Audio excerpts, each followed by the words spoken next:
কল্পনা করুন এমন এক সুবিশাল সাম্রাজ্যের কথা যার সীমানা পৃথিবীর মোট ভূখণ্ডের 6 ভাগের 1 ভাগ জুড়ে বিস্তৃত। সেই সাম্রাজ্যের অধিপতি যার একটি আঙুলের ইশারায় লক্ষ মানুষের প্রাণ যেতে পারে, তিনি আজ তার নিজের প্রাসাদে বসে নীরবে কাঁদছেন। কারণ তার একমাত্র পুত্র, ভবিষ্যতের সম্রাট, এক দুরারোগ্য রক্তক্ষরণ রোগে মৃত্যুর প্রহর গুনছে। আর পৃথিবীর কোনো চিকিৎসকের কাছে এর কোনো ওষুধ নেই। ঠিক সেই চরম হতাশার মুহূর্তে সাইবেরিয়ার এক হিমশীতল ও অন্ধকার গ্রাম থেকে রাজপ্রাসাদে এসে দাঁড়ায় এক অশিক্ষিত, নোংরা এবং রহস্যময় সন্ন্যাসী। তার চোখ দুটো অদ্ভুত রকমের সম্মোহনী, আর তার কণ্ঠে রয়েছে এক ব্যাখ্যাতীত জাদুকরী শক্তি। চিকিৎসা বিজ্ঞান যা পারেনি, সেই জঙ্গলি সন্ন্যাসী কেবল চোখের দৃষ্টি আর প্রার্থনার মাধ্যমে যুবরাজের রক্তক্ষরণ জাদুর মতো থামিয়ে দেয়। মুহূর্তের মধ্যে এক সাধারণ কৃষক থেকে সে হয়ে ওঠে রাশিয়ার সবচেয়ে ক্ষমতাধর ব্যক্তি, যার কথায় সম্রাট ওঠেন আর বসেন। কিন্তু ক্ষমতার স্বাদ তাকে উন্মাদ করে তোলে। রাজপ্রাসাদের অন্দরমহল পরিণত হয় তার লালসা আর দুর্নীতির এক অন্ধকার নরকে। রাশিয়ার অভিজাত শ্রেণী বুঝতে পারে, এই ভণ্ড সন্ন্যাসীকে না থামালে 300 বছরের পুরনো রোমানবব সাম্রাজ্য ধ্বংস হয়ে যাবে। শুরু হয় ইতিহাসের সবচেয়ে রোমাঞ্চকর এক গুপ্ত হত্যার ষড়যন্ত্র, যেখানে তাকে এমন পরিমাণ সায়ানাইড বিষ খাওয়ানো হয় যা দিয়ে 5টি হাতি মেরে ফেলা সম্ভব। কিন্তু বিষ তাকে মারে না, সে হাসতে থাকে। এরপর খুব কাছ থেকে তার বুকে ও মাথায় গুলি করা হয়, তবুও সে রাক্ষসের মতো উঠে দাঁড়ায়। অবশেষে তাকে বরফ জমাট নদীতে ডুবিয়ে মারা হয়। কিন্তু মৃত্যুর আগে সে এক ভয়ানক অভিশাপ দিয়ে যায়। সে বলে যায়, আমার মৃত্যুর কয়েক মাসের মধ্যেই পুরো রাজ পরিবারকে নির্মমভাবে হত্যা করা হবে। ইতিহাস সাক্ষী, ঠিক সেটাই ঘটেছিল।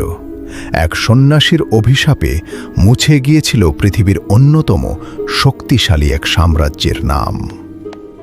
এটি কোনো রূপকথা নয়, এটি 20 শতাব্দীর সবচেয়ে আশ্চর্য, ভয়ঙ্কর এবং রক্তক্ষয়ী বাস্তব ইতিহাস। স্বাগতম দর্শক ও বন্ধুরা, স্বাগত জানাচ্ছি আপনাদের প্রিয় চ্যানেল স্টোরি অফ সিভিলাইজেশনে। ইতিহাসের পাতায় এমন কিছু অধ্যায় লুকিয়ে আছে যা যে কোনো সিনেমা বা থ্রিলার গল্পকেও হার মানায়। আর আজ আমরা আপনাদের এমন এক ঐতিহাসিক সফরে নিয়ে যাব যার পড়তে পড়তে জড়িয়ে আছে রহস্য, বিশ্বাসঘাতকতা, কালো জাদু আর এক বিশাল সাম্রাজ্যের রক্তাক্ত পতন। ভিডিওটি শুরু থেকে শেষ পর্যন্ত না দেখলে আপনি বিশ্বাসই করতে পারবেন না যে মানুষ ক্ষমতার নেশায় কতটা অন্ধ হতে পারে। তাই সিট বেল্ট বেঁধে নিন, কারণ আজকে জার্নি হতে চলেছে ইতিহাসের অন্ধকারতম এক গলিপথে। আর হ্যাঁ, আপনি যদি এই চ্যানেলে নতুন হয়ে থাকেন তাহলে এখনই সাবস্ক্রাইব করে বেল আইকনটি প্রেস করে দিন, যাতে এমন রোমাঞ্চকর ঐতিহাসিক ভিডিও আপনার কখনোই মিস না হয়। তো চলুন শুরু করা যাক আজকের মূল গল্প। 1894 সাল। রাশিয়ার সেন্ট পিটার্সবার্গ শহর তখন এক অদ্ভুত উৎসব আর আতঙ্কের মিশেলে কাঁপছে। জার তৃতীয় আলেকজান্ডারের মৃত্যুর পর রাশিয়ার সিংহাসনে বসতে যাচ্ছেন তার পুত্র জার তৃতীয় নিকোলাস। রোমানভ রাজবংশ তখন তাদের ক্ষমতার চরম শিখরে। তাদের ঐশ্বর্য এতই বিশাল ছিল যে রাজপ্রাসাদের ছাদের নিচে সোনা আর মণিমুক্তা যেন সাধারণ পাথরের মতো পড়ে থাকত। কিন্তু নিকোলাস নিজে কখনোই সম্রাট হতে চাননি। তিনি ছিলেন নরম স্বভাবের, কিছুটা ভীতু এবং রাজনৈতিক মারপ্যাঁচ থেকে দূরে থাকতে চাওয়া এক সাধারণ মানুষ। সিংহাসনে বসার আগে তিনি তার এক আত্মীয়কে কেঁদে বলেছিলেন, আমি প্রস্তুত নই, আমি সম্রাট হতে চাই না, আমি তো এটাও জানি না মন্ত্রীদের সাথে কিভাবে কথা বলতে হয়। কিন্তু নিয়তি বড় নিষ্ঠুর, তাকে সেই রক্তমাখা সিংহাসনেই বসতে হলো। তার স্ত্রী জারিনা আলেকজান্ড্রা ছিলেন জার্মানির রাজকুমারী এবং ব্রিটেনের রানী ভিক্টোরিয়ার নাতনি। আলেকজান্ড্রা ছিলেন অত্যন্ত জেদি এবং রাশিয়ান জনগণের কাছে কিছুটা অপছন্দের পাত্রী। তাদের রাজ্যাভিষেকের দিনেই ঘটে যায় এক ভয়ানক ট্র্যাজেডি, যা পুরো সাম্রাজ্যের ভবিষ্যতের জন্য এক অশুভ সংকেত হয়ে দাঁড়ায়। মস্কোর খোদাইঙ্কা মাঠে লাখো মানুষের ভিড় জমেছিল নতুন সম্রাটের কাছ থেকে বিনামূল্যে খাবার ও উপহার পাওয়ার আশায়। কিন্তু হঠাৎ গুজব রটে যায় যে খাবার শেষ হয়ে যাচ্ছে। শুরু হয় এক ভয়ানক পদদলিত হওয়ার ঘটনা। কয়েক ঘন্টার মধ্যে ১৩০০-এর বেশি সাধারণ মানুষ পায়ের তলায় পিষ্ট হয়ে মারা যায়। মাঠটি পরিণত হয় এক মৃত্যুপুরীতে। কিন্তু সবচেয়ে বড় আশ্চর্যের বিষয় হল, এই ঘটনার কয়েক ঘন্টা পরেই জার নিকোলাস এবং জারিনা আলেকজান্দ্রা ফ্রান্সের রাষ্ট্রদূতের দেওয়া এক বিলাসবহুল পার্টিতে নাচতে চলে যান। সাধারণ মানুষের লাশের উপর দিয়ে তাদের এই উৎসবের খবর পরদিন সংবাদপত্রে ছাপানো হয়। রাশিয়ান জনগণের মনে সেদিনই প্রথম তাদের সম্রাটের প্রতি ঘৃণার বীজ বপন হয়েছিল। তবে রাজপরিবারের ভেতরে অন্য এক নিদারুণ কষ্ট লুকিয়েছিল। জার এবং জারিনার পরপর 4টি কন্যা সন্তান জন্মগ্রহণ করে: ওলগা, তাতিয়ানা, মারিয়া এবং আনাস্তাসিয়া। রাশিয়ান আইন অনুযায়ী কোনো নারী সিংহাসনে বসতে পারবে না, তাই একজন পুত্র সন্তানের জন্য তারা পাগলের মতো হয়ে ওঠেন। অবশেষে ১৯০৪ সালে তাদের একটি পুত্র সন্তান হয়, যার নাম রাখা হয় অ্যালেক্সেই। পুরো রাশিয়ায় তোপধ্বনি করে মিষ্টি বিলিয়ে উৎসব পালন করা হয়। রোমানভ সাম্রাজ্য তাদের উত্তরাধিকারী পেয়ে গেছে। কিন্তু এই আনন্দ দীর্ঘস্থায়ী হল না।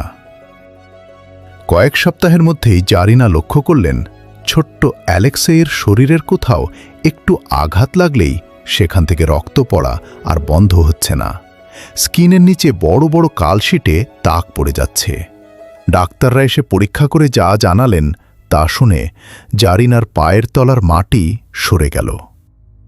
অ্যালেক্সেই হিমোফিলিয়া রোগে আক্রান্ত। এটি এমন এক জিনগত রোগ যেখানে রক্ত জমাট বাঁধে না।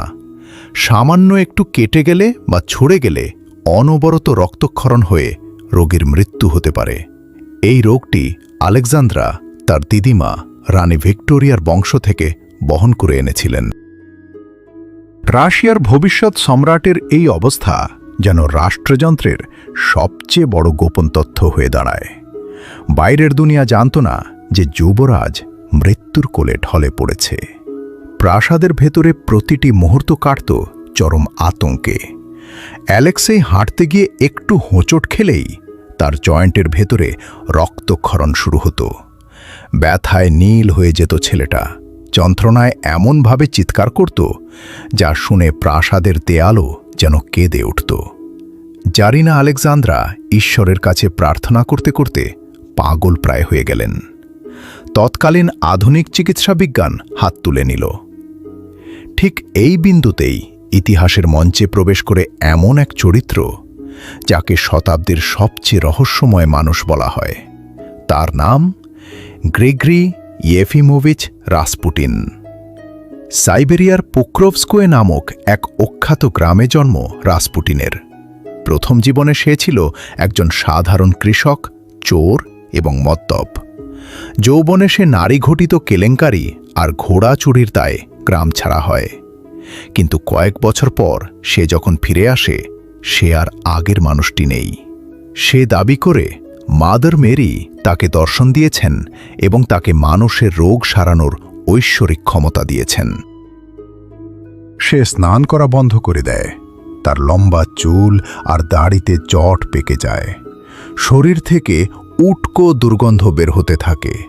কিন্তু তার চোখের দৃষ্টি ছিল বরফের মতো ঠান্ডা আর সাপের মতো সম্মোহনী। যে তার চোখের দিকে তাকাত, সে যেন নিজের নিয়ন্ত্রণ হারিয়ে ফেলত। 1905 সালে সেন্ট পিটার্সবার্গের কিছু অভিজাত মানুষের মাধ্যমে রাসপুটিনের নাম পৌঁছায় জারিনা আলেকজান্দ্রার কানে। তিনি শুনতে পান যে এই সন্ন্যাসীর কাছে এমন আধ্যাত্মিক শক্তি আছে যা মৃতপ্রায় মানুষকেও বাঁচিয়ে তুলতে পারে।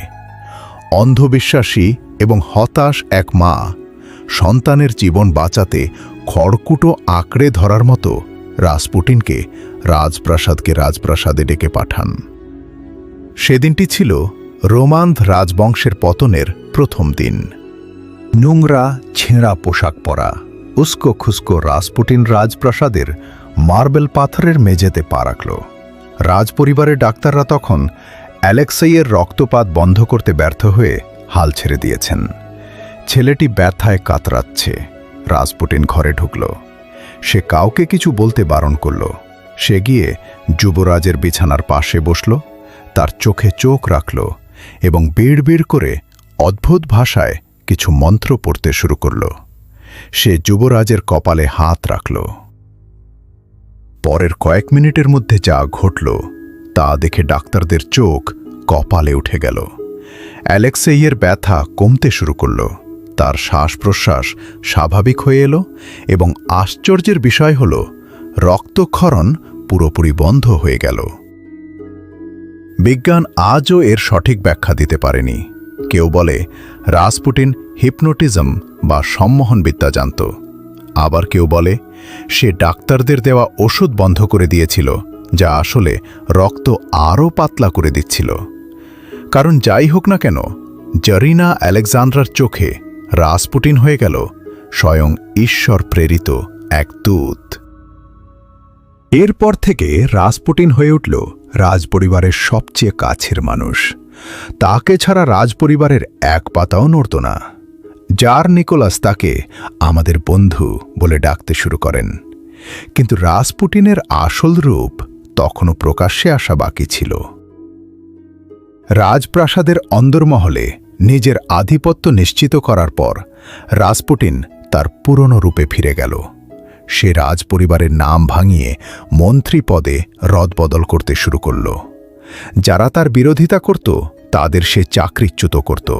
এমনকি রাশিয়ার বহু উচ্চপদস্থ সেনাকর্তা এবং অভিজাত পরিবারের নারীদের সাথে সে জোরপূর্বক শারীরিক সম্পর্ক স্থাপন করতে শুরু করল, তার সেই তথাকথিত পাপের মাধ্যমে পবিত্রতা অর্জনের দোহাই দিয়ে। প্রথম বিশ্বযুদ্ধ শুরু হলে জার নিকোলাস সৈন্য পরিচালনার জন্য রণাঙ্গনে চলে যান, আর পুরো সেন্ট পিটার্সবার্গের শাসনভার এক প্রকার অলিখিতভাবে চলে আসে জারিনা এবং রাসপুটিনের হাতে। রাশিয়ার অর্থনীতি ধসে পড়তে শুরু করে। রাস্তায় রাস্তায় খাদ্যের অভাবে মানুষ হাহাকার করছে।